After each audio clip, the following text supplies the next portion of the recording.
Hello and welcome to session number 6 of communication skills.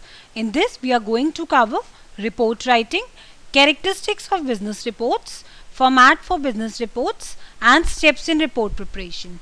So first of all we'll study about internal and business communication, that's writing business reports. Reports जो एक जरिया है communication का in the business in the corporate world, ये एक जरिया है जो आप internal and external यानी कि within the organization and outside the organization आप report के through अपनी बात जो है express कर सकते हैं, business में communicate कर सकते हैं. रिपोर्ट को अगर हम और in other words will study about report as in it's a report is a formal record of the proceedings and conclusions of meetings and investigation.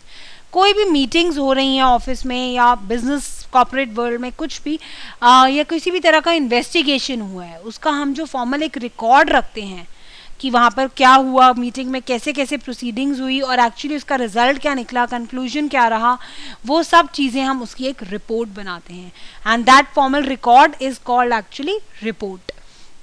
और रिपोर्ट ऑब्जेक्टिव और अथॉरिटेटिव होनी चाहिए, एक रिकॉर्ड की तरह नहीं. ये नहीं कि आपने पेजेस एंड पेजेस लिख दी है रिपोर्ट की, एक्चुअली वहाँ पे हुआ क्या था, पूरे paragraphs and paragraphs. No, it should not be like that. Objective form में होना चाहिए कि एग्जैक्टली क्या बात हुई, क्या पॉइंट उठा और उस पर क्या कंक्लूजन लिया गया, क्योंकि इसमें सिर्फ हमें फैक्ट्स चाहिए होते हैं. It must state facts as reheaded by the evidence based on the thorough analysis of the proceedings. पूरा जो एनालिसिस लेकर उसका थ्रू एनालिसिस करके प्रोसीडिंग्स कैसे कैसे वहाँ पर क्या क्या हुआ, मीटिंग हो गई या कोई भी तरह का इन्वेस्टिगेशन है उसमें क्या हुआ, उनके बारे में हम बताएंगे कि एग्जैक्टली हुआ क्या था और उसका प्रोसीडिंग्स क्या रही, क्या क्या इवेंट्स हुए वहाँ पर, किस चीज़ पे किस टॉपिक पे बात हुई और उसके बाद उसका कंक्लूजन क्या निकला. तो हमें बेसिकली फैक्ट्स चाहिए होते हैं, ना कि loads and loads of information. बस हमें एक फॉर्मल रिकॉर्ड के लिए इनकी एक ज़रूरत होती है and that formal record is called report.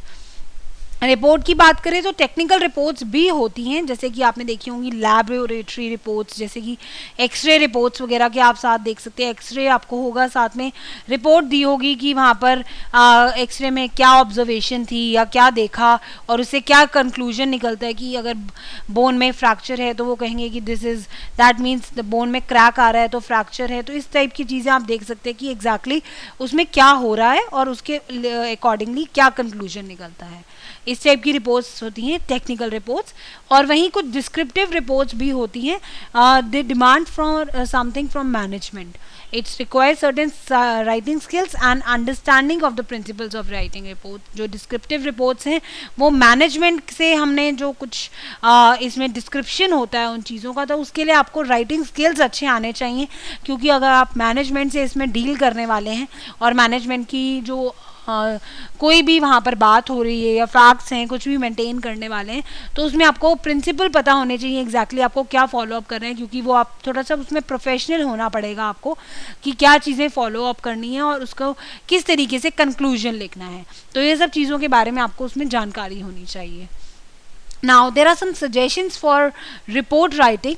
Report writing के लिए ये कुछ टिप्स हैं जो हमें हमेशा फॉलो करने चाहिए, क्योंकि हमें थोड़ा सा उसमें फॉर्मल मैनर कैरी करना होगा. क्योंकि कॉर्पोरेट वर्ल्ड की अगर हम बात करें या प्रोफेशनल हम बात करें तो उसमें थोड़ा सा फॉर्मल रिजर्व चाहिए होगा आपको. Formal you should write in a formal manner and be reserve. थोड़ा सा रिजर्व रहना होगा. ये नहीं कि ओपन में आप अपने इमोशंस, अगर मान लो आप खुश भी हो रहे हैं उस चीज़ को लेकर या सैड हैं, तो उसमें आपको इमोशनल अपने चार्ज जो लैंग्वेज है वो नहीं शो होनी चाहिए. It should be simple, clear and concise with in a formal manner and reserved होना चाहिए. वो कंक्लूजन्स जो भी आप लिख रहे हैं लास्ट में, अगर आप कह रहे हैं कि ऐसा लगता है कि ये हो रहा है या जो भी आप कंक्लूड कर रहे हैं उस चीज़ को लेकर, साथ में उसका एविडेंस ज़रूर होना चाहिए कि आपने वो कंक्लूजन या वो लास्ट में जो रिजल्ट आप निकाल रहे हैं वो किस बेसिस पे निकाल रहे हैं, आपके पास क्या उस चीज़ का प्रूफ है, उस चीज़ का एविडेंस ज़रूर आपने साथ में सपोर्ट के लिए लगाना होता है. And the decision making process must be explain कि एग्जैक्टली आप उस डिसीजन पे कैसे आए, आपको क्या क्या आपने इन्वेस्टिगेट किया, क्या क्या चीज़ें देखी या क्या क्या ऐसे फैक्ट्स फिगर्स मिले आपको. वो पूरा आपका डिसीजन मेकिंग प्रोसेस उसमें एक्सप्लेन होना चाहिए कि एग्जैक्टली आपको क्या क्या चीज़ें मिली ऐसी कि आप इस कंक्लूजन तक पहुंच पाए। Report writer must be as specific as possible, उसको स्पेसिफिक होना पड़ेगा, जैसे मैंने आपको बोला कि क्लियर टर्म्स में होना चाहिए, क्लैरिटी, ब्रेविटी, कॉम्प्रिहेंसिवनेस का हमेशा ख्याल रखना होगा। तो रिपोर्ट राइटर को इन सब चीज़ों को हमेशा स्पेसिफिकली इन चीज़ों का ध्यान रखना होगा, और वो स्पेसिफिक होना चाहिए। बहुत इररेलेवेंट चीज़ें, इररेलेवेंट टर्म्स या इररेलेवेंट फैक्ट्स की उसमें ज़रूरत नहीं है, क्योंकि वो फॉर्मल मैनर में, रिजर्व मैनर में आपको रिपोर्ट लिखनी ज़रूरी होती है। Now there are the parts of report या कंटेंट्स जो है उनके, उसमें पहला तो टाइटल हो गया आपका। टाइटल मतलब कि आप वो किस उसमें सब्जेक्ट मैटर है क्या, उसका कैप्शन क्या डालेंगे आप, उसका हेडिंग क्या है, वो सब्जेक्ट मैटर है किस चीज़ पर, वो टाइटल हो गया। प्रीफेस, आपने वो रिपोर्ट लिखी क्यों है, एक तरीके से सिनॉप्सिस टाइप आप कह सकते हैं कि आप अपने पूरे रिपोर्ट में क्या चीज़ें ऐड करने वाली हैं, वो किस चीज़ के ऊपर आपने रिपोर्ट लिखी है, वो सब चीज़ें हम प्रीफेस में ऐड करते हैं। एंड टेबल ऑफ कंटेंट्स, यानी कि आपकी जो पूरी रिपोर्ट है उसमें क्या क्या चीज़ें आपने ऐड कर रखी हैं, उसके अलग अलग कंटेंट्स, फिर डायग्राम्स हो गए, अलग अलग सेक्शंस हो गए, सब पार्ट्स हो गए, अलग अलग सब प्रॉब्लम्स हो गई। तो जैसे कि आप अलग अलग बुक्स में भी देख सकते होंगे कि वहाँ पे कंटेंट्स दिए होते हैं, इससे जो है नेविगेट करने में थोड़ा ईजी रहता है, इसीलिए हम टेबल ऑफ कंटेंट्स भी देते हैं रिपोर्ट के, ताकि ईजिली नेविगेट किया जा सके कौन से पेज पे आपकी प्रॉब्लम है और कौन से पेज पे कंक्लूजन है, कौन से डायग्राम्स हैं एंड कौन से फैक्ट्स हैं। एक्नॉलेजमेंट में आप ब्रीफ समरी देंगे रिपोर्ट की और इम्पोर्टेंट पार्ट्स को ऐड करते हुए कि मैंने इस पूरी समरी में क्या ऐड किया है और क्या इन्वेस्टिगेशन हुई है, किस चीज़ के ऊपर हुई है। बॉडी में हु, व्हाट, बाय, हाउ का सारा आंसर आपका देना होगा आपको, क्योंकि ये टोटल बॉडी इसमें आ जाएगी कि एग्जैक्टली किसने किया, किसको प्रपोजल दे रहे हैं, किससे आ रहा है, किसको जा रहा है, कैसे हो रहा है, क्यों हो रहा है, सब चीज़ों के आंसर उस पार्ट में होने चाहिए। फिर आप रिकमेंडेशंस दे सकते हैं अपने व्यूज़ की, आप क्या सोचते हैं उन चीज़ों को लेकर, आप अपने भी समर्थन या आपका जो अग्रीमेंट है या नहीं, जो भी आपके रिकमेंडेशंस हैं उसके ऊपर आप दे सकते हैं।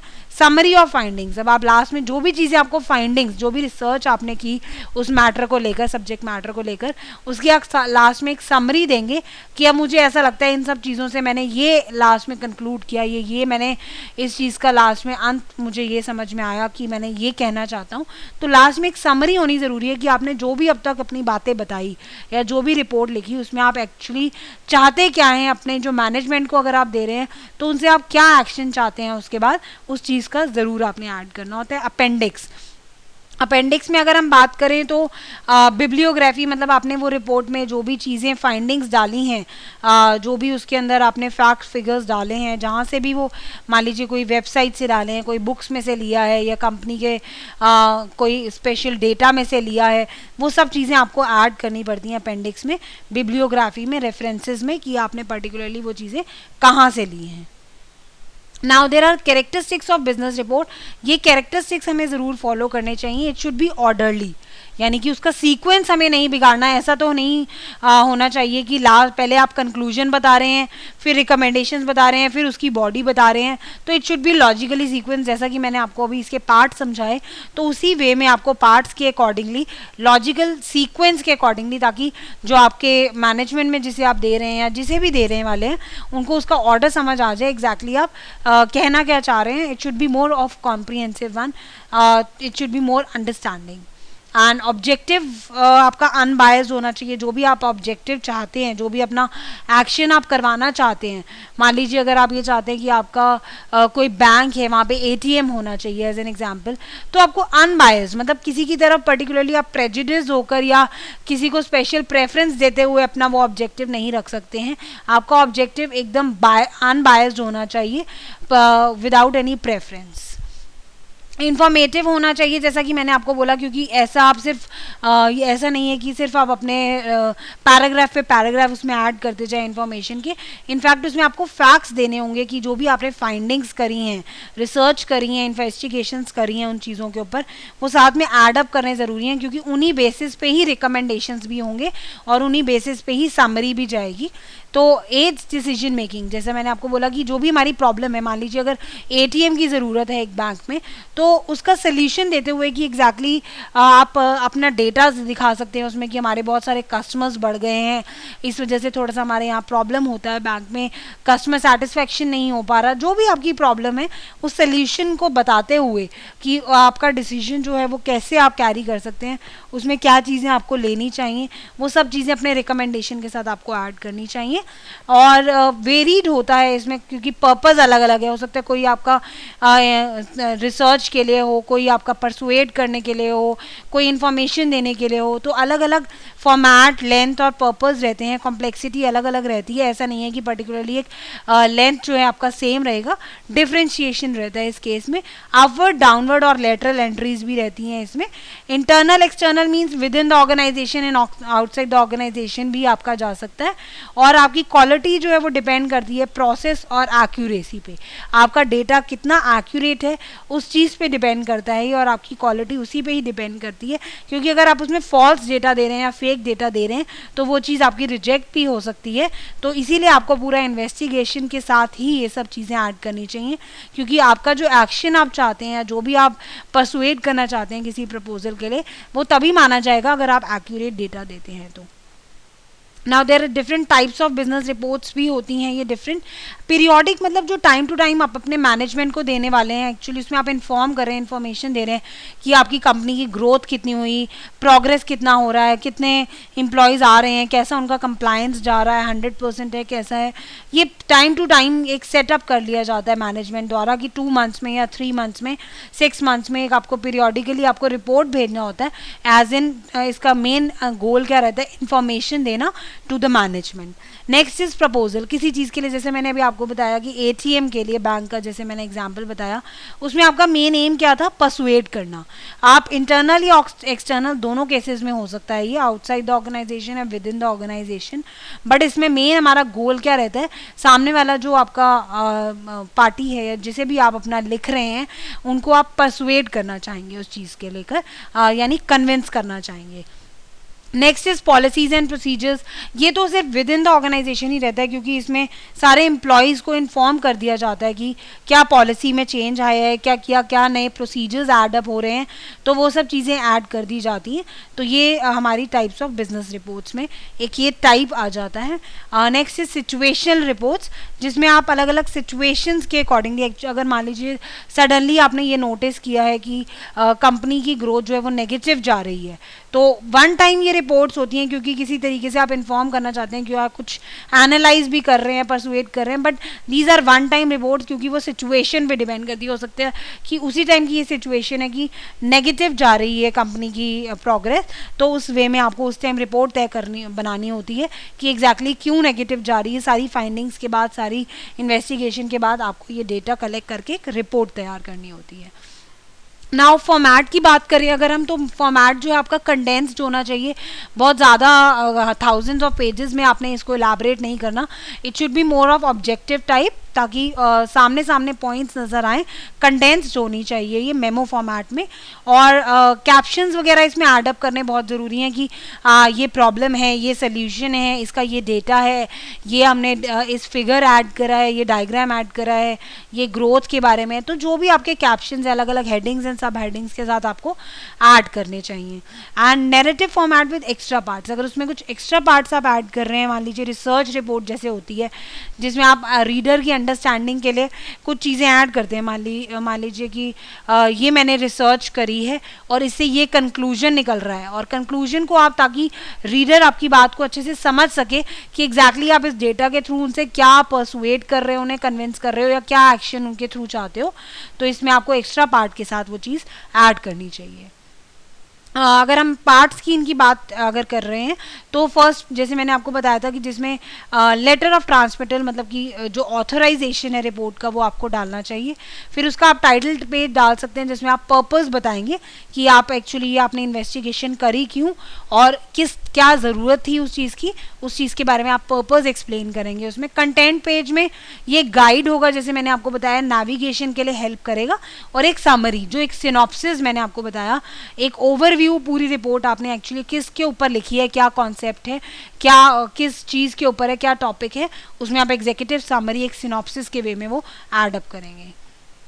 नाउ बॉडी ऑफ रिपोर्ट की अगर हम बात करें तो इसमें आप इंट्रोडक्शन देंगे, पूरा बैकग्राउंड की। हमारे यहाँ पे बहुत अच्छा, जैसे मैं आपको एग्जांपल दे रही थी एक बैंक का, जहाँ पर आपको एटीएम लगाना है, तो आप उसमें बैकग्राउंड देंगे कि हमारा बहुत अच्छा पिछला भी बैकग्राउंड रहा, या बहुत अच्छा हमारे कस्टमर्स के साथ हमारे रिलेशन रहे, लेकिन अब हमारे को ज़रूरत पड़ रही है ताकि हमारे रिलेशन कस्टमर्स के साथ ख़राब ना हो, क्योंकि काफ़ी हमारा लड़ाई झगड़ा हो रहा है उनसे, क्योंकि उनको टाइम पे सब कुछ मिल नहीं पाता। तो इस तरीके से आपको थोड़ा बैकग्राउंड बना के इसमें चलना पड़ता है कि एग्जैक्टली आपने वो रिपोर्ट तैयार क्यों करी है और उसकी ज़रूरत क्या थी। नाउ प्रॉब्लम डेफिनेशन, आप प्रॉब्लम डिफाइन करेंगे कि क्या प्रॉब्लम आ रही है।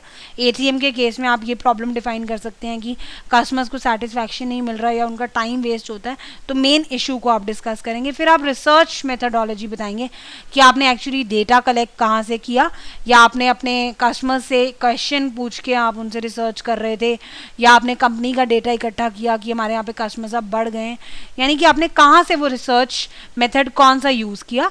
फिर आप एनालिसिस, फाइंडिंग्स और कंक्लूजन के बारे में बताएंगे कि एग्जैक्टली आपने क्या, अब आपको जो रिसर्च करने के बाद आपको जो डेटा मिला है उस पर आपके क्या रिकमेंडेशंस हैं, आप क्या कहते हैं, आपके अपने व्यूज़ क्या हैं इन फाइंडिंग्स को देखकर, और कंक्लूड करेंगे। Interpretation of raw data and then your recommendations, अब आप प्रॉब्लम को सॉल्व करने के लिए उनसे क्या चाहते हैं मैनेजमेंट से, वो आप इसमें बताएंगे। लास्ट इज एनेक्सेस, जिसमें कि आप बिब्लियोग्राफी और रेफरेंसेस ऐड कर सकते हैं कि एग्जैक्टली आपने वो इन्फॉर्मेशन ली क्या, कहाँ से है, सोर्सेज क्या हैं, एक्स्ट्रा इन्फॉर्मेशन जो ऐड करनी ज़रूरी है, टेक्निकल इन्फॉर्मेशन, उनके बारे में आप लिस्ट दे सकते हैं। इंडेक्स, जो की टर्म्स हैं आपके रिपोर्ट में, जो आपको टेक्निकल टर्म्स डालने ज़रूरी थे, उनकी लिस्ट आप दे सकते हैं। ग्लॉसरी, एक्सप्लेनेशन, जो टिपिकल टर्म्स आपने यूज़ किए हैं उसके अंदर, उनको एक्सप्लेनेशन के साथ आप टेक्निकल टर्म्स को दे सकते हैं। तो लास्ट में ही एनेक्सेस हम ऐड करते हैं after the body of report. अगर हम स्टेप्स की बात करें तो सबसे पहले आपको प्लान करना होगा कि एग्जैक्टली आपकी टाइप क्या है। टाइप मीन्स परसुएड करने वाले हैं, रिसर्च रिपोर्ट है, डिस्क्रिप्टिव रिपोर्ट है, किस टाइप की है, क्योंकि उसके अकॉर्डिंगली ही आप अपना अगला स्टेप तैयार करेंगे, क्योंकि एक ड्राफ्ट बनाना बहुत ज़रूरी है रिपोर्ट का पहले, तभी आप उसे फर्दर एक कंप्लीट एक रिपोर्ट में तैयार कर पाएंगे। पर्पज़ आप उसका सोचेंगे कि आप एक्चुअली इसमें इन्फॉर्म कर रहे हैं अपनी मैनेजमेंट को, या उनको किसी चीज़ के लिए परसुएड कर रहे हैं, कन्विंस कर रहे हैं, क्या आपका मेन पर्पज़ रहेगा, वो चीज़ को एक बारी दिमाग में प्लान करना उसका ज़रूरी है। उसके बाद अपनी प्रॉब्लम का आप डिफाइन करेंगे कि मेन इशू क्या है, और उसकी वजह से और क्या क्या इश्यूज़ आ रहे हैं, क्या प्रॉब्लम है मेन, और उसकी वजह से और क्या क्या इश्यूज़ क्रिएट हो रहे हैं, उन सब का एक आप अपने माइंड में एक ड्राफ्ट बना लेंगे, प्लान कर लेंगे, तभी आप उनके ऊपर आगे फर्दर इन्वेस्टिगेशन करेंगे, फर्दर रिसर्च करेंगे उनके आंसर्स के लिए। और ऑडियंस का एनालाइज करना बहुत ज़रूरी है, क्योंकि आपकी रीडर्स किस टाइप के रीडर्स हैं, एक्सपर्ट हैं या फिर टेक्निकल पीपल हैं, किस टाइप के मैनेजमेंट है, टॉप मैनेजमेंट है, उनको कितनी नॉलेज है उस टॉपिक को लेकर, फेमिलियर कितने हैं उस चीज़ को लेकर वो, और उनका इंटरेस्ट कितना होगा। इस चीज़ की ऑडियंस में एनालिसिस करना बहुत ज़रूरी है, क्योंकि उसके बेसिस पे ही आपका रिपोर्ट बनेगा, कि अगर वो ज़्यादा ही इतने टेक्निकल पीपल हैं तो उसके अकॉर्डिंगली, की नॉलेज के अकॉर्डिंगली ही आप अपने वर्ड्स एंड उसमें ग्लॉसरी ऐड करेंगे, और उसके अकॉर्डिंगली ही अपने कॉन्सेप्ट्स को तैयार करेंगे। नेक्स्ट इज आप मेथड कहाँ से, कौन सा यूज़ कर रहे हैं डेटा कलेक्शन का। डायरेक्टली आप प्राइमरी रिसर्च यूज़ कर रहे हैं, अपनी कंपनी का डेटा यूज़ कर रहे हैं, या कहीं सेकेंडरी रिसर्च से वो चीज़ें कलेक्ट कर रहे हैं, वो चीज़ें भी आपको माइंड में अपने एक प्लान के तौर पे तैयार करनी होंगी। और अब आप जब कलेक्ट कर चुके हैं डेटा अलग अलग सोर्सेज से, कहीं वेबसाइट से, क्वेश्चनेयर से, या अपने जो भी कस्टमर्स हैं उनसे पूछने के बाद, जहाँ से भी आप अपना रिसर्च करने के बाद, इन्वेस्टिगेशन करने के बाद डेटा कलेक्ट कर चुके हैं, अब उसको ऑर्गेनाइज करना भी बहुत ज़रूरी है। क्योंकि ऐसा नहीं है कि आप कहीं पे भी कोई डेटा डाल रहे हैं जिसकी वजह से इररेलेवेंट डिटेल नज़र आ रही है, वो आपको उसको प्रॉपर वे देना होगा, प्रॉपर शेप देना होगा, ताकि वो रॉ डेटा एक मीनिंगफुल फॉर्म में आ जाए। नाउ लास्ट में आप अराइव आएंगे एक कंक्लूजन पर कि एक्चुअली आप इस डेटा से इंटरप्रेट क्या करते हैं, आपके व्यूज़ हैं, एनालिसिस क्या हैं आपके इसके ऊपर, वो लास्ट में आप बताएंगे। Next is writing the report. अब आप ये सब जब चीज़ें एक अपना प्लान कर चुके हैं, लास्ट स्टेप आता है अब आप सब इकट्ठा करने के बाद डेटा और उसको प्रॉपरली प्लान करने के बाद अब आप आते हैं एक्चुअल रिपोर्ट पर। अब आप लिखना शुरू करेंगे अपनी रिपोर्ट। सबसे पहले तो begin after problem solution. Problem solution देने के बाद आप बिगिन करेंगे। Then you prepare outline and first draft for that. एक आउटलाइन बना लीजिए, एक ड्राफ्ट बना लीजिए कि एग्जैक्टली आप पहले क्या डेटा देंगे, फिर उसका उसे क्या कंक्लूजन बताएंगे, इश्यूज बताएंगे, फिर उसके सब इश्यूज बताएंगे, उनके ऊपर सोल्यूशन देंगे। इससे क्या होगा कि आपको ईजी रहेगा बाद में भी कि किस तरीके से आपको प्रोसीड करना है। और पहले प्रोसीड करते टाइम, आपको स्टार्ट करते टाइम पहले आपको ईजी टॉपिक्स लेने चाहिए और फिर धीरे धीरे डिफिकल्ट पे प्रोसीड करना चाहिए। एंड एक अनइंटरप्टेड आप अपना राइटिंग टाइम सेट कर लीजिए कि मैं 3 दिन या 4 दिन में एक ये राइटिंग टाइम अपना मैं रखता हूँ, इसमें मैं इसको कंप्लीट करूँगा और कोई भी डिस्ट्रप्शंस या किसी भी तरीके के वहाँ पे डिस्ट्रैक्शंस ना आने दें। और आपको एक टाइम सेट करना होगा, तभी आप उसमें आप अपना चीज़ों को एड अप कर पाएंगे ठीक से।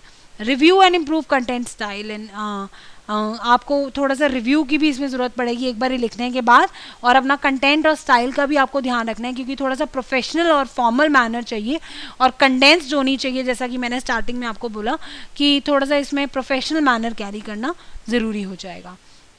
एंड आपको कुछ ऑब्जेक्टिव स्टेटमेंट ऑफ फैक्ट्स भी इस्तेमाल करने चाहिए कि जो मेन आपके फैक्ट्स हैं।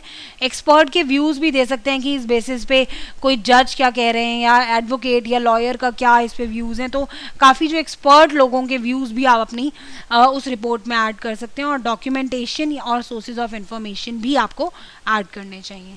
और राइटिंग स्टाइल की बात करें तो आपको कंक्रीट नाउन्स यूज़ करने चाहिए इंस्टेड ऑफ एब्स्ट्रैक्ट नाउन्स, क्योंकि कंक्रीट नाउन्स आपको हेल्प करेंगे जो आपके जो भी जिसे आप लिख रहे हैं रिपोर्ट, उनको अंडरस्टैंडिंग थोड़ी हो जाएगी, अच्छे से वो अंडरस्टैंडेबल होगा। क्योंकि कंक्रीट नाउन्स जो हैं वो चीज़ें जो हैं वो अब खुद उस चीज़ की अपनी इमेज अपने माइंड में डेवलप कर पाएंगे, थोड़ा सा वो ईजी हो जाता है समझने में। तभी आपको कंक्रीट नाउन यूज़ करने चाहिए इंस्टेड ऑफ एब्स्ट्रैक्ट नाउन्स। और फर्स्ट पर्सन और सेकंड पर्सन प्रोनाउंस अवॉइड करिए, यानी कि ही, शी, इट, आई, वी, ये टाइप की प्रोनाउंस आप अवॉइड करिए क्योंकि इससे ये क्लियर नहीं हो पाता है एक्चुअली आप रेफर किसे कर रहे हैं। और टेंसेस का भी करेक्टली आप यूज़ करना होता है आपको। और ट्रांजिशन सेंटेंसेस यानी कि however, likewise, in the similar way, इस टाइप के ट्रांजिशन सेंटेंसेस हेल्प करते हैं कि आपने पिछले डेटा के साथ अगला डेटा ऐड करा है या उसकी कंट्रास्ट में कुछ बोल रहे हैं ऑन द ऑपोजिट साइड या ऑन द अदर हैंड। इस टाइप की चीज़ें जो हैं हेल्प करती हैं रीडर को अंडरस्टैंडिंग में। और गिव कंप्लीट डेफिनेशन ऑफ की टर्म्स, उसमें जो आपने टेक्निकल टर्म्स जो इस्तेमाल किए हैं उनकी कंप्लीट डेफिनेशन देना भी बहुत ज़रूरी है ताकि आपका रीडर उस चीज़ को अच्छे से समझ सके। हो सकता है उसे इस चीज़ की नॉलेज ही ना हो और आप उसे कंप्लीट रिपोर्ट बना के दे रहे हैं, तो he will not be able to understand that until and unless you will give the complete definition of those key terms. Now do it yourself for you. What are the different steps in report preparation? What are the different characteristics of business report? What are the different types of business reports? Thank you.